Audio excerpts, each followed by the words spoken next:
Buenos días, tardes, noches. Este es un vídeo improvisado sobre el debate que tuvo lugar recientemente entre Roma Gallardo y Óscar del canal Green Space. Un debate que trataba, por una parte, sobre el tema del aborto y, por otra parte, sobre el valor de la vida humana en contraposición al valor de la vida de los animales no humanos. Son dos temas muy distintos, pero con algunos puntos en común que son los que harían interesante tratarlos conjuntamente en un mismo debate. Bien, antes que nada, explico por quienes no hayáis visto ese debate, que es un debate que dura unas 4 horas.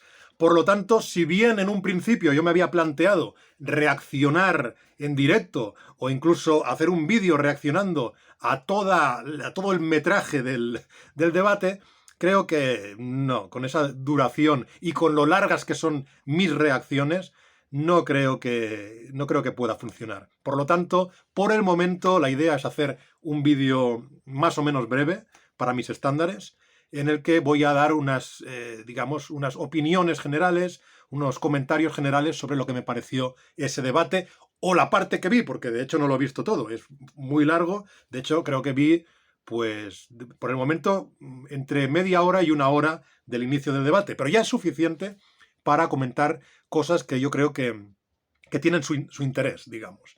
Bien, lo primero que se me ocurre decir es que una de las cosas que llamó mi atención de este debate y uno de los motivos por los que pensé que podía ser interesante es el hecho de que se tratasen conjuntamente estos dos temas y además el hecho de que Roma Gallardo es vegano, mientras Óscar no solamente no es vegano, sino que además lo he visto algunas veces ser crítico con muchas de las ideas que suelen presentar los veganos. ¿Y por qué esto implica un interés añadido a un debate sobre el aborto? Pues el motivo es que yo creo que un vegano, por lo general, tendrá una ventaja si en un debate sobre el aborto trata de defender la postura llamada pro-choice. Pro-choice, pro-choice, pro-choice, pro-choice, pro-choice, pro-choice, pro-choice, pro-choice. Digamos, la postura que prioriza la libertad de la madre por encima de la vida del concebido no nacido, es decir, de la vida del nasciturus. Bien, ¿por qué digo que un vegano tiene cierta ventaja para posicionarse en esa postura pro-choice en un debate sobre el aborto? Pues lo digo porque el vegano, en ese contexto, puede adoptar una postura, digamos, sensocentrista en lo que se refiere a la ética, y lo puede hacer con mucha más congruencia que un no vegano. ¿Qué es el sensocentrismo? Supongo que los que hayáis visto algún vídeo mío sobre el aborto ya lo tendréis bastante claro, pero bueno, el sensocentrismo es esa postura ética que básicamente lo que viene a decir es que el centro de la consideración moral, el factor clave, está en la sintiencia y por lo tanto que solo son merecedores de consideración moral aquellos seres que pueden sentir, que tienen capacidad de sentir.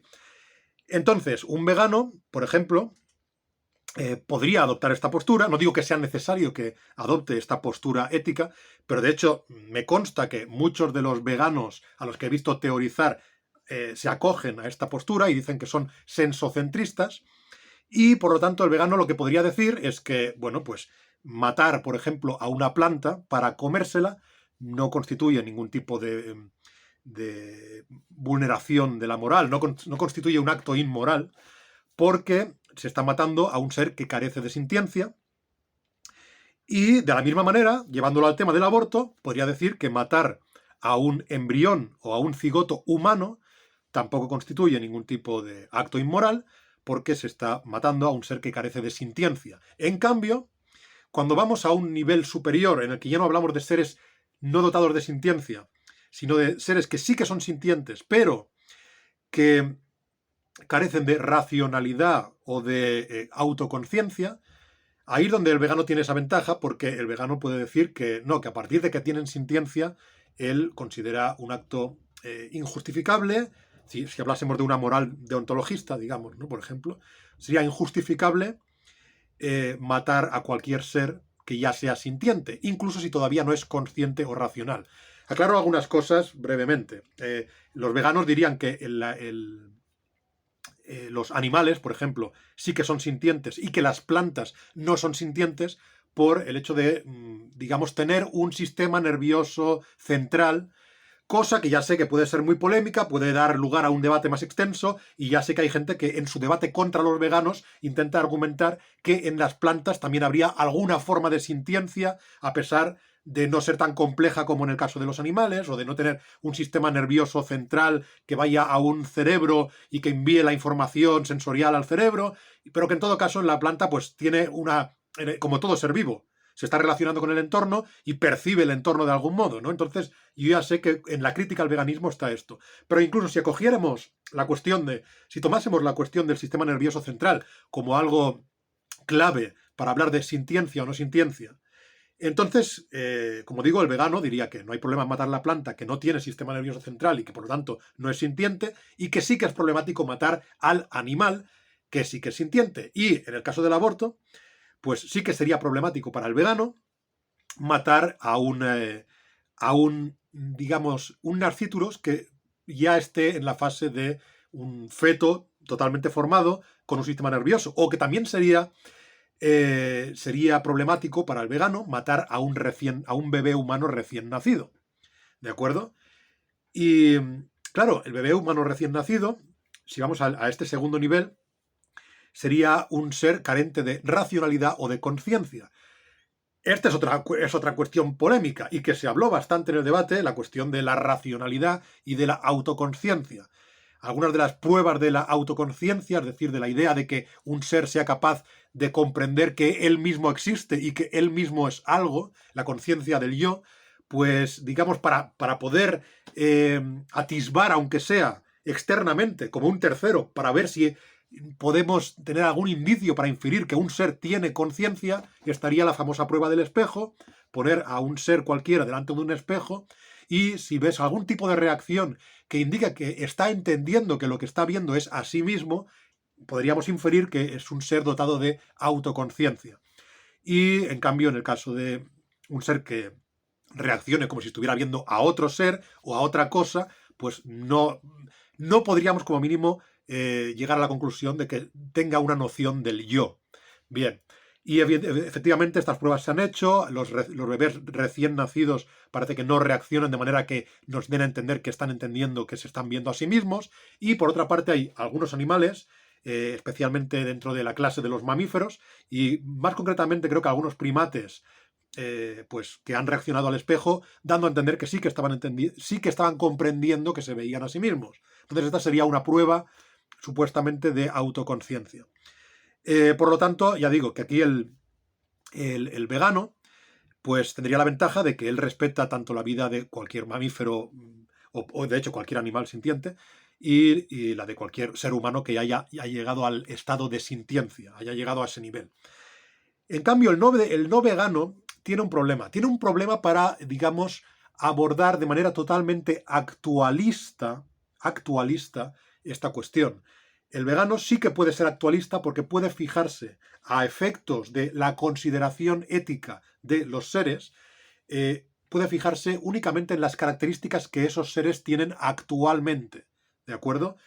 Se fija en que un ser concreto actualmente es un cigoto y únicamente le presta atención a las características actuales, pero no a las potenciales. No se fija en que ese cigoto, siendo el mismo ser, potencialmente pueda llegar a ser un adulto humano neurotípico que ya estaría dotado de racionalidad y de autoconciencia y, por supuesto, de sintiencia. No se fija en eso. Por otra parte, ya digo, el no vegano, ¿qué problema tendría? Pues el no vegano, claro, si él dice que no hay problema en matar a a cualquier animal para digamos, finalidades puramente alimentarias, que otro debate con los veganos sería el de hasta qué punto son necesarias para, digamos, una subsistencia saludable, el hecho de comer productos de origen animal, ¿no? ¿Hasta qué punto? ¿O basta con ir suplementándose con vitamina B12, con algún suplemento artificial que no haya explotado a ningún animal? ¿Basta con, no sé, con consumir diversos productos vegetales para tener una cadena completa de proteínas, etcétera, etcétera? Bueno, es otro debate mucho más científico, pero supongamos que, en todo caso, supongamos que para ciertos fines, dejémoslo ahí, el no vegano cree que es legítimo matar a animales no humanos, en tanto que ya están dotados de, aunque estén dotados de sintiencia, pues, ¿por qué motivo no sería legítimo matarlos? Claro, el no vegano no puede tomar el criterio de la sintiencia, o no meramente, no puede ser meramente sensocentrista, tiene que añadir algo más. Y parece que casi todo lo que se le podría ocurrir añadir tendría que ver con la potencialidad. Porque si el no vegano, aquí está la clave, si el no vegano no ve problema en matar a un pollo por fines alimentarios, entonces no debería haber problema en matar a un bebé humano recién nacido con finalidades alimentarias también. No puede decir que el bebé humano recién nacido sea mucho más racional o autoconsciente que algún otro mamífero, ¿no? La vaca, por ejemplo. Por lo tanto, basándonos en criterios puramente actualistas de lo que es, pues no habría problema ético en comerse al bebé humano recién nacido, como ya sabemos. Evidentemente, en este punto de la discusión, pues bueno, algún no vegano incluso podría apostar porque sí, porque efectivamente no pasa nada por comerse bebés humanos recién nacidos, aunque la mayor parte de la gente se desviaría de esa postura e intentaría buscar alguna diferencia entre humano y animal que justifique no comerse al bebé humano. Podría hacerlo, digamos, tomando al ser humano como algo que tiene a ese humano recién nacido como algo que tenga un valor, pero no intrínseco, sino puramente instrumental. Es decir, un valor en función de otras cosas. Por ejemplo, valor por el hecho de, por lo que significa para una familia que sí que está constituida por seres adultos neurotípicos. Pero en todo caso, muchas veces hay no veganos que cuando hablan de el recién nacido, el ser humano recién nacido, intentan tomar pues algún criterio potencialista. Es decir, intentan dar a entender que valoran más al ser humano recién nacido que a la vaca, no por lo que es actualmente ese ser humano recién nacido, sino por la potencialidad, por lo que puede llegar a ser. ¿De acuerdo?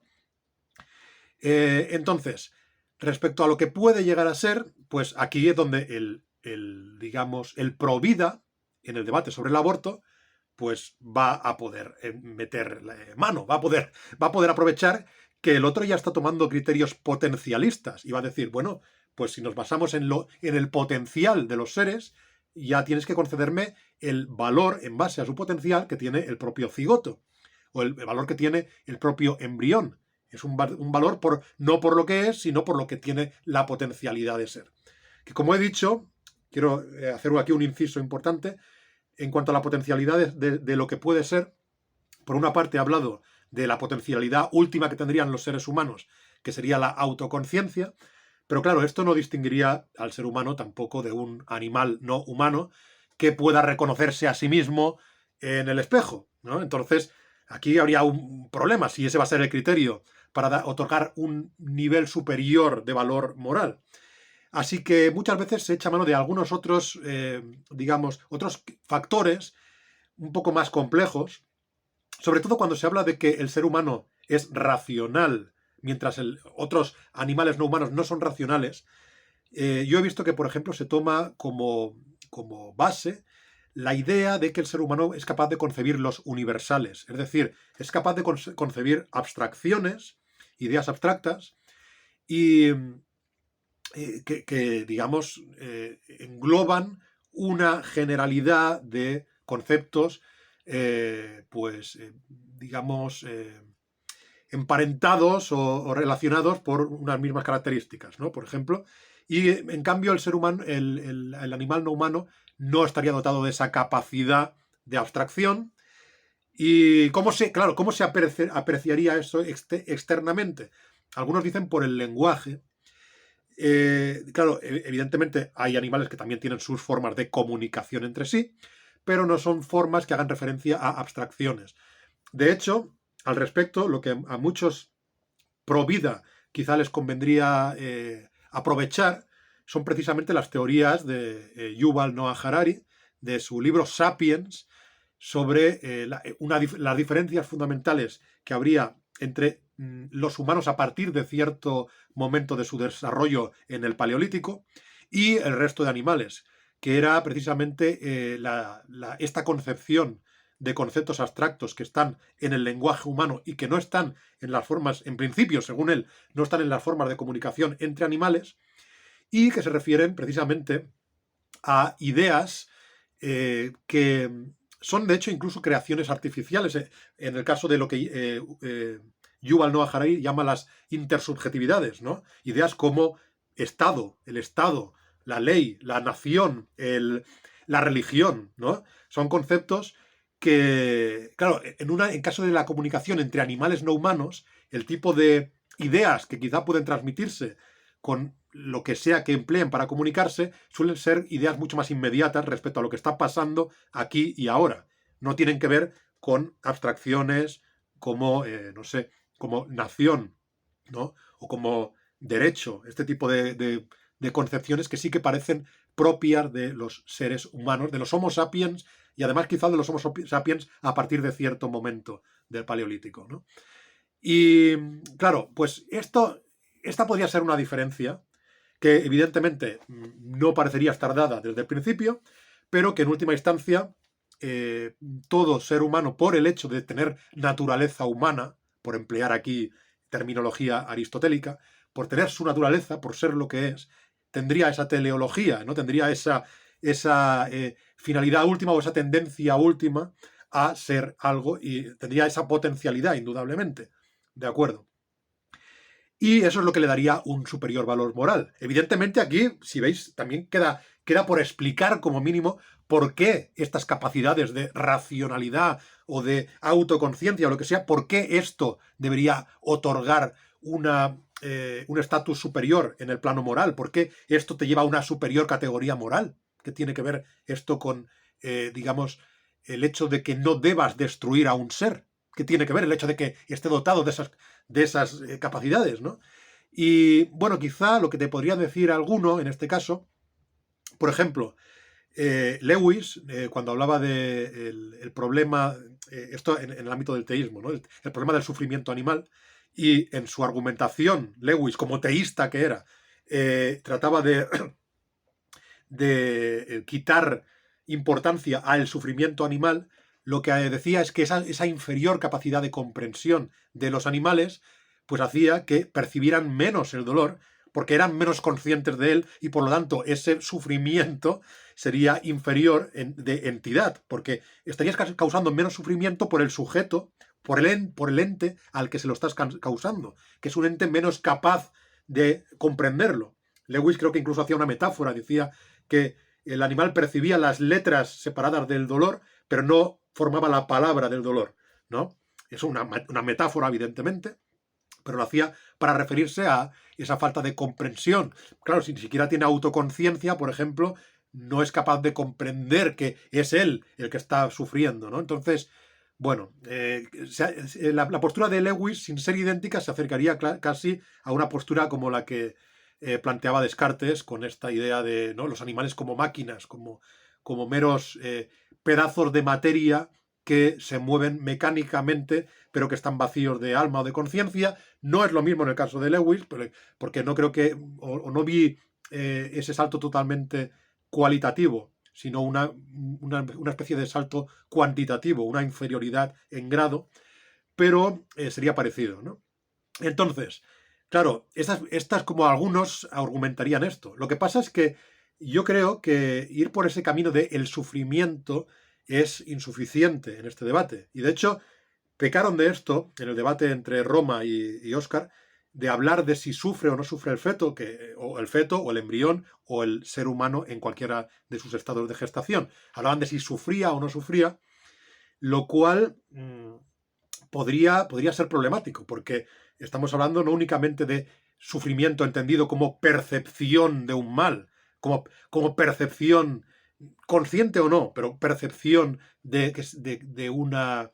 Sí, de dolor, por ejemplo, sino que estamos hablando de la destrucción del ser, es decir, en caso de que haya una sintiencia, la eliminación de la sintiencia, independientemente de que haya sido dolorosa o no haya sido dolorosa.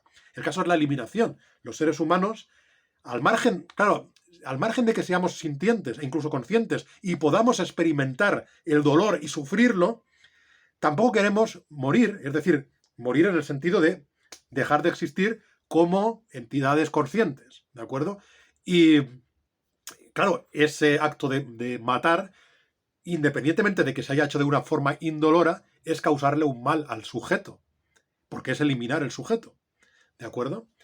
Es decir, en todo caso, al margen de cuestiones lógicas de si puedes causar un mal a un sujeto que ya deja de existir, porque ya no lo percibe desde el momento que no existe, pero en todo caso, al margen de ese debate puramente lógico, es algo que ese sujeto normalmente no deseará que se le haga, ¿de acuerdo? Esa destrucción no desea experimentarla. En todo caso, ya he explicado un poco por encima por qué me parecía interesante ver la opinión de un vegano que defendiera la postura pro elección en el tema del aborto.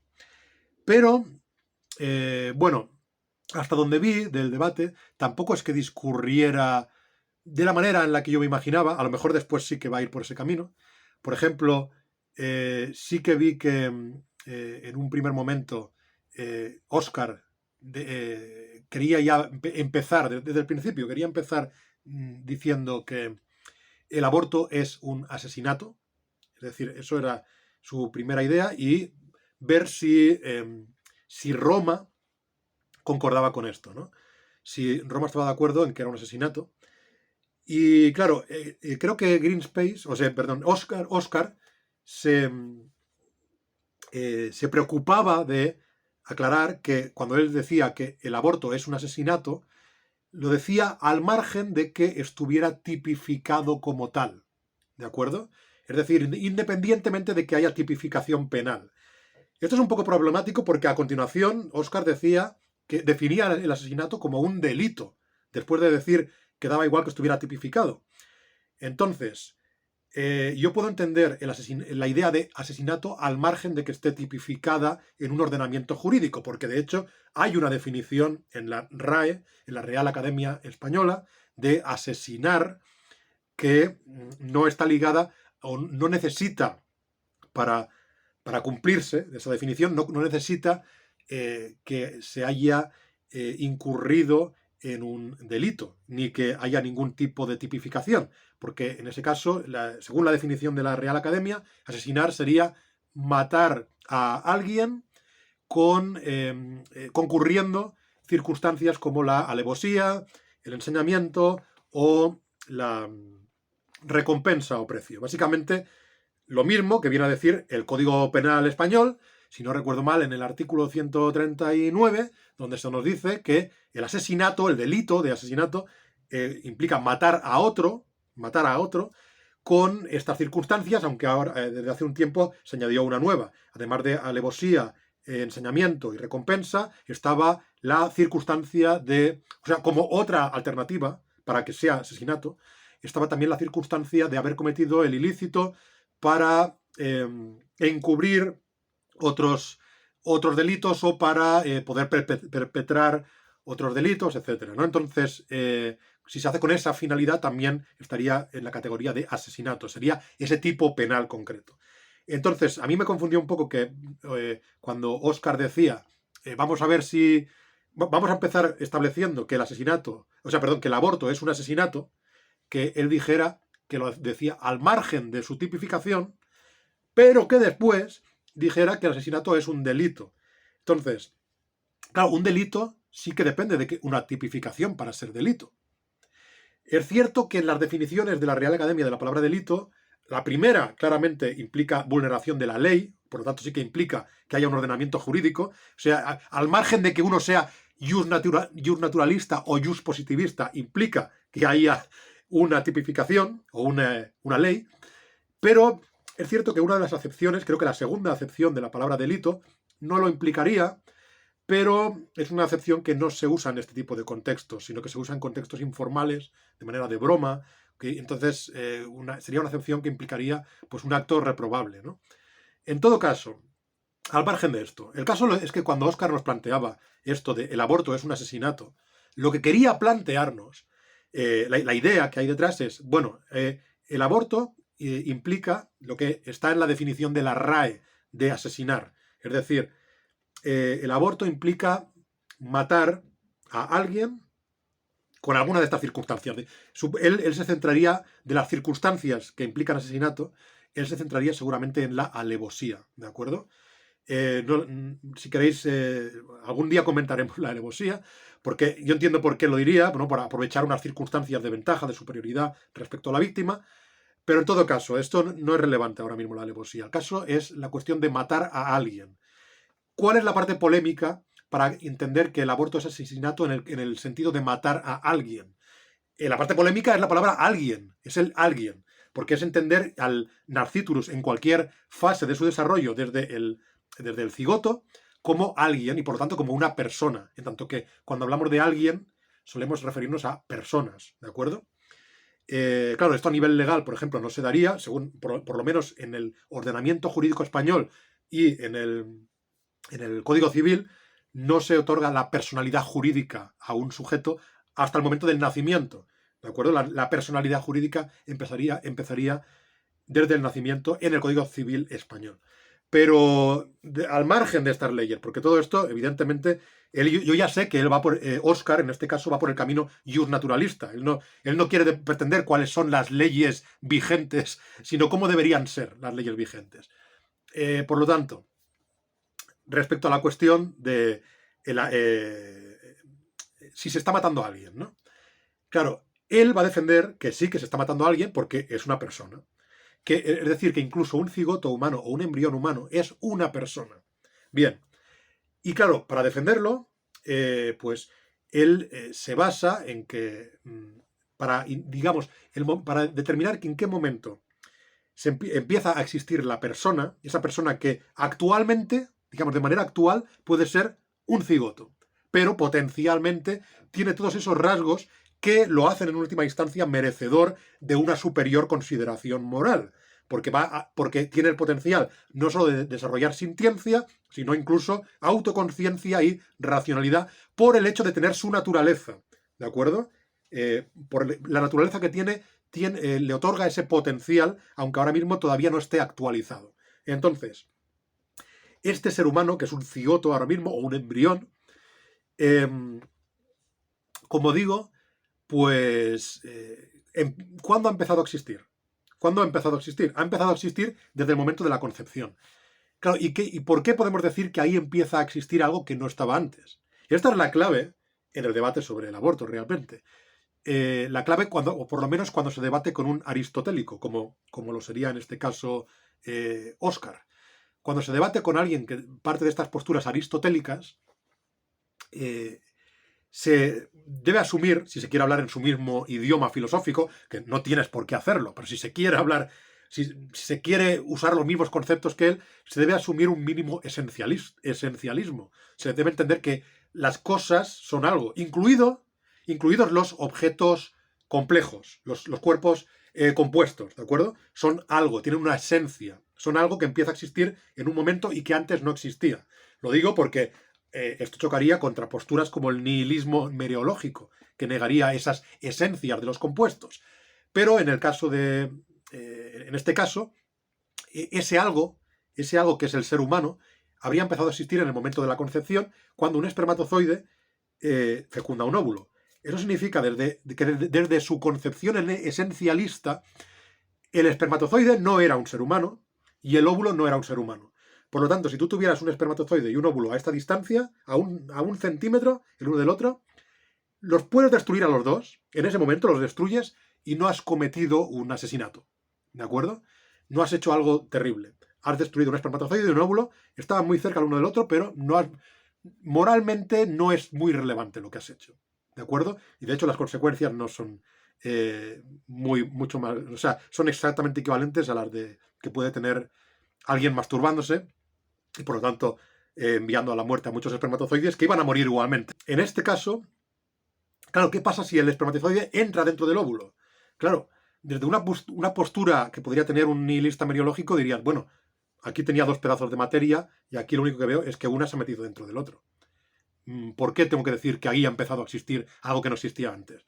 Por la redistribución de la materia, porque estas cosas se han colocado de una manera diferente a como estaban, y ya tengo que pensar que ahí donde había dos seres ahora hay uno, porque uno se ha metido dentro del otro. Entonces, claro, aquí evidentemente pues habría, por ejemplo, por poner un ejemplo, estaría la réplica de ¿qué pasa cuando yo estoy comiendo?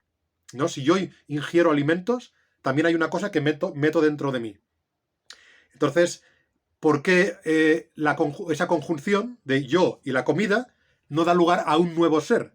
Porque ahora soy yo con la comida dentro. Igual que el óvulo es el óvulo con el espermatozoide dentro. ¿De acuerdo? ¿Por qué ahí se ha producido un cambio sustancial? Porque hay una nueva sustancia, según los aristotélicos, en ese momento, cuando el espermatozoide se come al óvulo, y no cuando un humano ingiere comida. Ellos dirían, hostia, pero es que cuando el espermatozoide se come al óvulo, no es simplemente una ingestión de un ser ingiriendo a otro ser, sino que había dos genomas, porque son gametos, las células sexuales son gametos que tienen la mitad, es decir, había la mitad de un genoma completo en cada uno, la mitad de toda, digamos, la información genética en cada uno, que se han fusionado para dar lugar a un genoma completo de ser humano. ¿De acuerdo? De hecho, para argumentar que, para defender que tú no eres ninguno de esos dos, es decir, que tú no eres ni el espermatozoide ni el óvulo, se pueden basar en esto, en que decir, bueno, tú estarás de acuerdo en que a ti te define, por ejemplo, tu código genético. Vale, pues tu código genético no estaba ni en el espermatozoide ni en el óvulo. Cada uno tenía la mitad de la información genética. Por lo tanto, si tú crees que a ti te define tu código genético, pues tú no eres ni el espermatozoide ni el óvulo. Eso sí, si tú crees que a ti te define, por ejemplo, la mitad de tu código genético y que la otra información genética añadida es como una comida que tiene el potencial de alterar tu cuerpo de cierta manera, pues tú puedes decir que tú eres el óvulo. Tú eres el óvulo. Porque no olvidemos que, por ejemplo, cuando vamos a filósofos como Alexander Proust, que han defendido mediante papers muy elaborados y muy argumentados digamos, la postura provida en el debate sobre el aborto, pues Alexander Proust parte, por ejemplo, de la idea yo fui un feto. ¿Sí? Así se titula el paper filosófico de Alexander Proust para explicar por qué el aborto está mal. Dice, yo fui un feto y por lo tanto puede ir más atrás y decir yo fui un embrión y yo fui un cigoto. ¿De acuerdo? El yo, este yo, indicaría que hay una continuidad, que yo empecé a existir en el momento de mi concepción y que yo sigo existiendo ahora y por lo tanto de esa manera traslada lo mal que está matarme a mí ahora a lo mal que hubiera estado matarme a mí, porque seguiría siendo yo incluso en mi estado de cigoto, porque soy yo, es el mismo ser que de forma continuada ha existido, ¿de acuerdo? Pero no podría decir yo fui un espermatozoide. O sea, la afirmación yo fui un espermatozoide no sería correcta. Ni yo fui un óvulo. A menos que se adopte esa postura desde la cual yo sí que fui el óvulo, yo era el óvulo, y me comí un espermatozoide y me pasaron cosas raras después. Pero yo era el óvulo. Entonces aquí, claro, podríamos trasladar el valor moral del cigoto a el óvulo, o sea, a un gameto. A un gameto, y aquí habría muchos problemas, evidentemente. Pero ellos quieren defender que el cambio sustancial, en el que hay dos cosas que pasan a ser otra nueva cosa, está en la concepción. Dos cosas que, por cierto, son destruidas. Esto es curioso, pero desde la concepción que ellos defienden, el óvulo y el espermatozoide, en el momento de la fecundación, son destruidos. Es el momento que mueren. Es no la desintegración, pero sí la destrucción de esas dos cosas.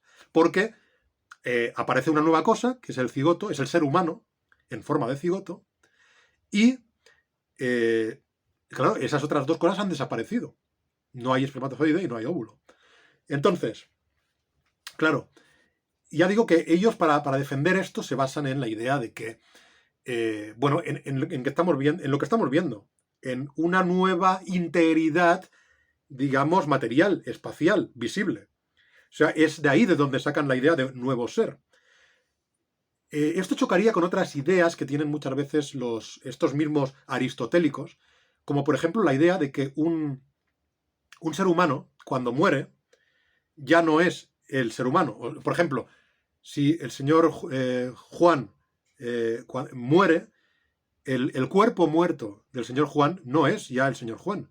Esto lo podéis ver para que veáis que esto se defiende desde el aristotelismo, pues lo podéis ver en uno de los vídeos de mi amigo Enric, que es doctor en filosofía y además me consta, bueno, bien sabéis que se ha centrado mucho en la filosofía de Aristóteles. Él explica que un gato muerto ya no es un gato. Es no sé, un cadáver de gato. O considera el siguiente ejemplo: si un gato deja de estar vivo, si se muere, pues pensamos que deja de ser un gato. Un gato muerto no es, propiamente hablando, un gato, sino un ex gato, algo que era un gato antes, pero ya no más. Esto indica que consideramos que el estar vivo es esencial al gato, de un modo que, por ejemplo, el estar sentado en el sofá no es. Si un gato deja de estar sentado en el sofá, pues sigue siendo un gato. Pero curiosamente ahí también se ha mantenido la integridad física. Y ahí ellos ahí no deducen que el ser esté continuando. Es decir, el gato, al pasar a estar muerto, tiene aproximadamente la misma distribución de átomos, no ha cambiado desde cuando estaba vivo a cuando estaba muerto, prácticamente nada, ha cambiado muy poco, digamos, pero ellos no entienden que ahí siga habiendo la misma cosa, sino que sustancialmente hay algo que ha dejado de existir. El caso es que ya no es lo mismo, ya no es la misma cosa, lo que estás viendo ahí ya es otra cosa. Es un cadáver de gato, pero no es un gato. Bien.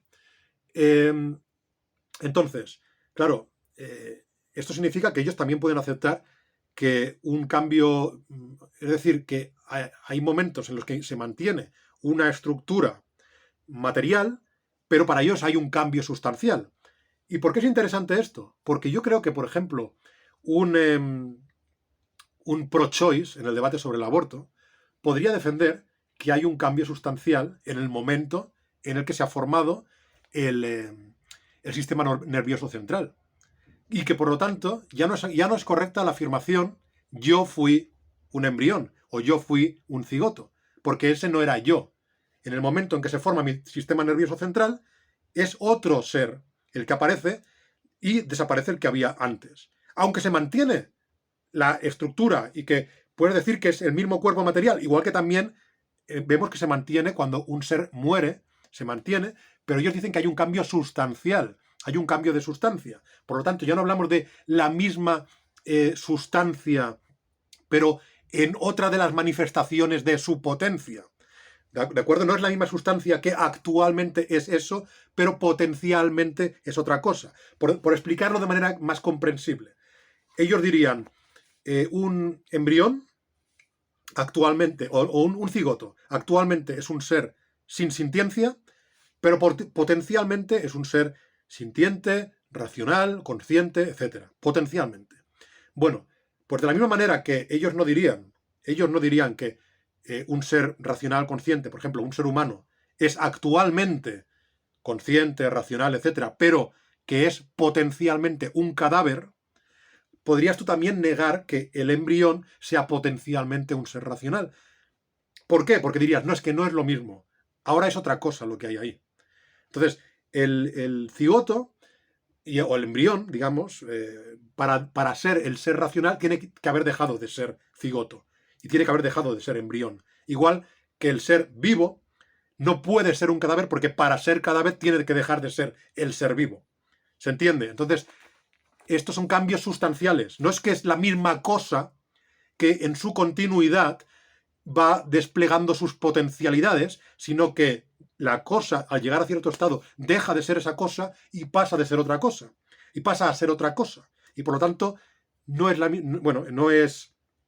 Yo no fui yo no fui un embrión de la misma manera que yo nunca seré un cadáver. Porque el cadáver no seré yo, será otra cosa. Y el embrión no era yo, era otra cosa. ¿de acuerdo? Y ese yo, pues la continuidad la pondríamos desde el momento en que hay una sintiencia que podríamos basar, por ejemplo, en el hecho de que se han formado ciertas estructuras, como el sistema nervioso central. Vale, perfecto. Entonces, esta diferencia que estoy planteando, este argumento de un pro-choice, ¿no? Este argumento que parecería un poco jugar con las palabras, ya sé que algunos dirán, bueno, pero al fin y al cabo lo que están haciendo es poner etiquetas, ¿no? Estás diciendo, a esto le pongo esta etiqueta y a esto esta otra. Pero claro, si vas por ese camino de señalar que esto es poner etiquetas, te acercas al nihilismo mereológico, lo cual es legítimo, pero posteriormente es una postura que te va a costar conciliar con la manera en la que piensas. Entonces, aunque sea para conciliarlo con la manera en la que pensamos, porque nosotros pensamos realmente de una manera casi aristotélica, incluso los que somos críticos con el aristotelismo, pensamos digamos, en conceptos como sustancias y como potencias de sustancias. Todos pensamos en eso.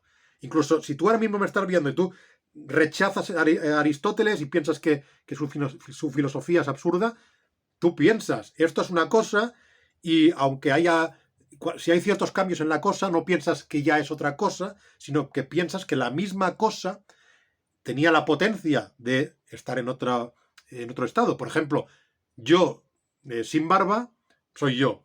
Yo me dejo crecer la barba y sigo siendo yo. Porque yo sin barba, en acto no tenía barba, pero potencialmente podía tener barba. ¿De acuerdo? Y seguimos usando la misma palabra, seguimos diciendo yo. No es que la aparición de la barba produzca un cambio sustancial de tal manera que desaparezco yo y aparece otra persona que tiene barba, sino que esto lo consideramos un cambio accidental.